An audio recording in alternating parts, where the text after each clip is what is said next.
It's time for the center stage face-off for tonight. Is the Ambani war over for good? Joining us from Pune, Mr. Rahul Bajaj, one of corporate India's most influential voices, a man who understands the Ambani brothers. He's seen them growing up. He knows them better than almost anybody else. With us also one of India's leading corporate lawyers, H.P. Ranina. He's joining us from Mumbai. With me in the studio, Prabhu Chawla, editor India Today. He's the journalist who first broke the story of the fight between the Ambani brothers. Headlines Today senior editor Sandeep Bamzai is also with us. Mr. Bajaj, as you hear these stories of Mukesh and Anil coming together, as someone who's been talking about and advocating their patch-up for so many years now, as someone who's been disturbed by this fight, does your heart gladden? Do you believe this fight is over for good, sir? I'm of course delighted at the settlement, but I must first clarify, Rahul, that what you said earlier, I've known both the brothers now for many, many years, but I can't claim any very special or intimate friendship. And so what I know does not come from any inside information, but only from what I know from the media, and of course from friends. You know, we all in business talk about all these matters. So, no, I'm delighted, and I'm especially delighted. Let me start by saying that maybe it's much smaller way, because we are a smaller group than the Ambanis. We had a similar problem in our group quite a few years ago, and we were all so relieved and delighted that about a year and a half ago we settled that differences with my brother very amicably on both sides.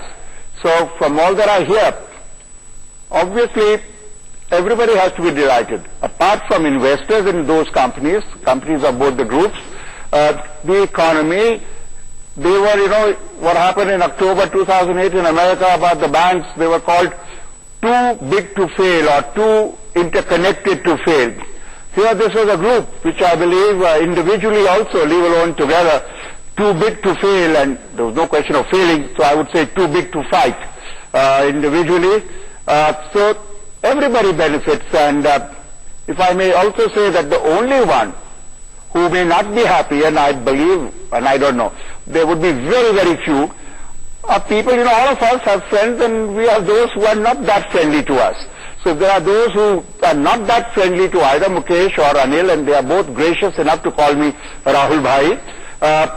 So those guys may not be happy, because all the friends of the two Ambani brothers are delighted and very happy. So those who are not friends may be not happy.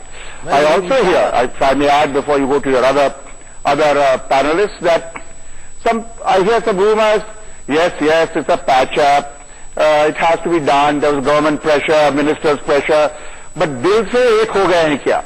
Are they really friendly at heart? No, I have no X-ray eyes to look at the heart of either brother, whom both I like very much. But I don't see any reason to doubt that. And I believe, I'm not sure, but I believe they had a holiday in South Africa together, maybe Kruger Park or somewhere else. But I have no confirmation on that from anybody. But that's what I heard. And I hear that I heard today that Anil may attend the AGM, the meeting of Mukesh's company on the 18th, that's tomorrow, where maybe some announcements are going to be made. So I think it's great. But I may also add one last point, that the non-compete clause to an outsider like me, who's a friend of both, for obvious reasons, for the first few years may benefit Mukesh more than Anil, because he has much more funds. So he can go into telecom, power, finance, many things. Whereas buying maybe some equity in Fortis.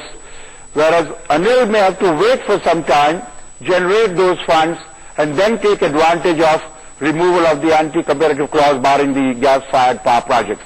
So I think I've said enough for the time being. You can come back to me later on after speaking to others. I'm coming back to you in just a bit, but this supposed photo opportunity that is growing at this time, Sandeep Bamzai, what is your information? The decision is still being taken as we speak.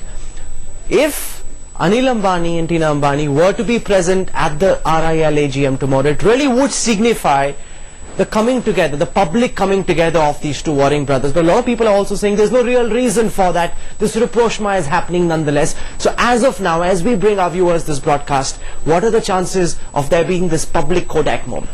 In terms of symbolism, I would think the possibility is extremely high. I would think that both husband and wife, in this case Anil and Tina Ambani, would probably be going to the AGM to Birla Matosri, because the matriarch Kokila Ben and the two sisters Dipti Salgaonkar and Neena Kothari will also be present. Now let's understand, over the last 5 years there have been one or two opportunities at certain events where they've come face to face, but these have been extremely awkward. I think the world will be watching the AGM. If Anil and Tina Ambani were to go there, it's much bigger than a Kodak moment, believe me.